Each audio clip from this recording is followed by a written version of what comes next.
Muscle cramp খুব common একটা সমস্যা। মাসেল ক্র্যাম্প কাদের হতে পারে? ফার্স্ট, যারা খুব বেশি পরিশ্রম করেন বা যারা এক্সারসাইজ করেন তার ফলে কি হয়, মাসেলে মাইক্রো টিয়ার হতে পারে, সেই কারণে মাসেল কন্ট্রাকশন রিল্যাক্সেশনে প্রবলেম হতে পারে। দ্বিতীয়ত, যারা অনেকক্ষণ জল না খেয়ে আছেন, ডিহাইড্রেশন হয়েছে, তাদের বডিতে এসেনশিয়াল যে ইলেকট্রোলাইটগুলো হয়, সোডিয়াম, পটাশিয়াম বা ক্যালসিয়াম, এইগুলোর ডিসব্যালেন্স হলে মাসেল কন্ট্রাকশন রিল্যাক্সেশনে প্রবলেম হতে পারে। তৃতীয়ত, মাসেলের ব্লাড সাপ্লাই যদি কমে যায় তাহলেও মাসেল কন্ট্রাকশন রিল্যাক্সেশনে প্রবলেম হতে পারে।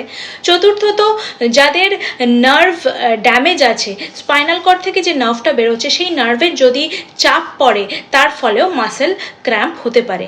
এবং লাস্টলি, যাদের ধরুন কিডনির সমস্যা আছে বা হাইপার টেনশন আছে, এই ধরনের মানুষদের সোডিয়াম পটাশিয়াম আপ ডাউন করতে পারে এবং তাতে মাসেল ক্র্যাম্প হতে পারে।